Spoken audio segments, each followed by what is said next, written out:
Hey guys, we're back, and I hope you guys enjoyed the video last week because we have a similarly themed one. We're going to try to keep this next few weeks. It's all going to be somewhat like favorites, mixed bag, least favorite, stuff like that. So today we're going to go with some of our underrated classics.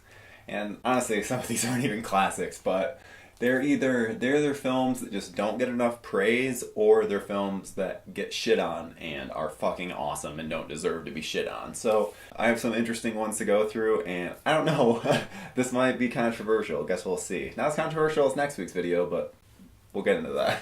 Honestly, again, just a reminder, this is all my opinions, and if you disagree, that's fine. If you agree, that's also fine. So let's get into it. Number 10. We're starting off fairly strong in that I feel like this movie doesn't get totally shit on, but it doesn't get treated with the praise that it should. And I understand. Number 10, we've got Scream 4. I fully agree that this movie would not be underrated if it had ended about 10 minutes sooner.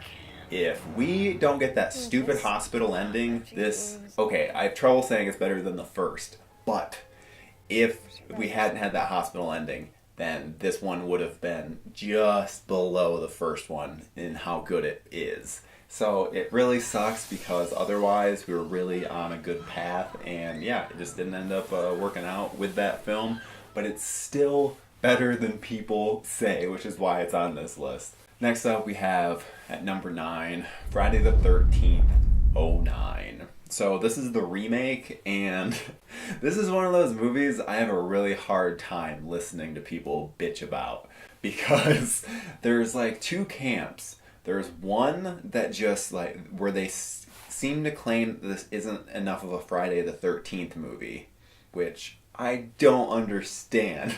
We have it at a summer camp with, even though, there's other people, there's obviously other cabins around the summer camp. That's never been a problem before.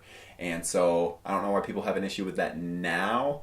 And I know also, like, people treat it kind of like it's Michael Bay, blah, blah, blah. It's a remake, blah, blah. This is essentially a sequel. That's all it is. It's a sequel. It fits in well with the canon, and I don't understand why people have such an issue with it. They're like upset that it's erasing some movies, and I don't know. I just don't get that, and I don't feel the same.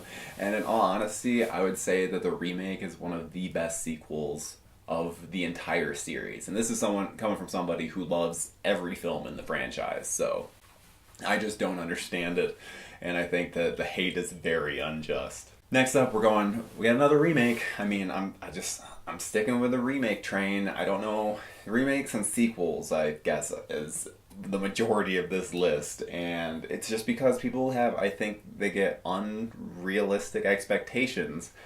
And this one, I don't think there was any. I think that the bar was so low that this one was it was going to be better regardless. Number 8, we have Last House on the Left, the remake. And so I'll admit, I'm not a huge fan of the original. I know that I've watched it, and I'm pretty sure it was one of those ones where I was just on my phone just trying to get through it. Just because it's very slow paced, and I had already seen the remake. So I knew the ending. Actually, now that I think about it, I think I actually had seen it way before I saw the remake. So scratch that. But everything about it is, so it's just well done. I think that people just don't like it because of the fact that it's a remake, which for me personally, I'll never dislike a movie just because it's telling the same story twice. Like, I never have an issue with that. It just has to be well done, and I'll enjoy it, which is why I like this one. Especially because you have a lot of actors that have really gotten even bigger. You have like Garrett Dillahunt, Aaron Paul, and Ricky Lindholm, all in the Crazy Family, and all of them do fantastic. But yeah, we need to get into that. Again, if you can't tell, I'm trying to like shorten this up a lot because the other video kind of went a little long, so I'm just trying to not go too crazy into it, but it'll still probably end up being the same length because that's just how it is. Number 7, we have another remake. And this is another remake that I actually think is better. And now that I see it, this list is very Wes Craven inspired. This next at number 7 is '06's The Hills Have Eyes. And I will put my foot down right here and say that it is better. It's better than the original, like by a long shot. I own both of them. They both tell almost the exact same story, but the remake is so much better. The characters are more dimensional, the situation feels more realistic, and which is weird since there's all this like nuclear stuff going on, but it's just, I don't know, it seems a lot more grounded, and I don't know, it's just really fucking cool. Next up we have one, we're finally getting to the ones where it's like, ooh, this may be super controversial. So at number 6 we've got Unfriended. I have no idea how people like view this movie. I fucking love it though. It's so fucking good. Because I just remember this being made fun of in terms of being called the Facebook movie, which I did the same thing. Completely just forgot about it. It was just like, whatever, it doesn't matter. None of this film is just gonna come and go and looks dumb, so I'm not gonna see it anyway. Ended up having some time on my hands, watched it, and was pretty blown away. The entire film takes place on a laptop screen. And it's this girl, the lead girl, it's essentially just her laptop screen it's taking place the whole time, in real time, in front of your eyes. So I think that element's really unique. Just like I enjoyed, there was a Modern Family episode that did the same thing. So I think this concept is really cool, and they pulled it off well. And especially the supernatural element is what makes this work, which I've heard that the sequel apparently like gets rid of the supernatural and tries to make it seem like some underground societies do. Oh, I hope that they don't like retroactively change anything with one, but who knows? This is very much supernatural, and that's why it's cool. Of all the movies on this list, I feel like people don't give this one a shot, and they really should, because it's legitimately cool. Next up this is a movie that a lot of people give it praise, but I've seen so much of the original just considered better where I don't get it. 28 Days Later is not a great movie. It's a good movie. 28 Weeks Later, which is our number 5 film, it's a masterpiece, an absolute masterpiece, an action horror masterpiece. And the original just isn't. It's very differently, I don't know, it's not as good. You can hate me, but this is just how it is. 28 Weeks Later kicks 28 Days Later's ass all day. Number 4, we've got one. I probably could have picked several films from this franchise, but this one I think really gets the point home even better, and that is Hellraiser Inferno. This movie is fucking sick. We've got this asshole guy that the whole movie you're just like, why? This is the biggest piece of shit. Why are we following them around? And it just makes the ending even more satisfying. If you fell off from the Hellraiser franchise once they went into space in part 4, then please pick it back up, because 5 and 6 still have some good stuff in it, especially 6. Inferno is it's next to Hellbound, it's my favorite in the series because, I don't know, it's a well done story. Next up, we got another sequel, and this is one that the entire franchise kind of gets lost and doesn't get much praise, but like, honestly, I kind of understand it, because the third one isn't anything special, and the first one, while good, is a bit of a mixed bag. However, at number 3, we've got Maniac Cop 2, and this movie is nuts. It is essentially takes everything from the first movie and just ramps it up to 11. Now, it's been a little while since I've seen this, but as far as I remember, they just like essentially tear down everything from the first film in the second, and it's done in just such a fun way. That's really what sums this movie up the best, is that it's just fun. It's so much fun from start to finish, because the whole concept is so ridiculous. And I really like that they kind of like pair the Maniac Cop up with this one weird cretin guy who's just a piece of shit trying to like rape strippers and all this. Ugh, he's just the worst. And I think that like pairing them together, I don't know, it makes the ending even more satisfying.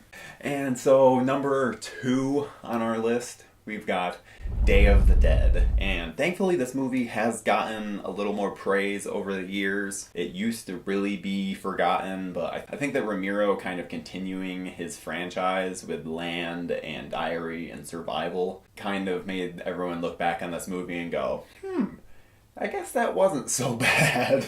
And this is coming from someone that I like Land and Diary. Survival, on the other hand, but Day of the Dead is just fucking phenomenal and doesn't get the praise that it should. It has better effects than Dawn. The story, while it's not as like, I don't know, it's not as wide open and like relatable as Dawn, it still deals with things that I think bring up interesting questions from the post-apocalyptic time. In that you're just curious as to how the military handles these things. So getting to see that, I just enjoyed that, and I think it's probably the best example of it at least in Romero's series. So I don't know, I've always enjoyed that. And plus, what is it, Colonel Rhodes? Oh, he is the best, the absolute best. Or Captain Rhodes, Colonel Rhodes. It's one or the other. I don't know. I think maybe he gets a promotion during. I can't.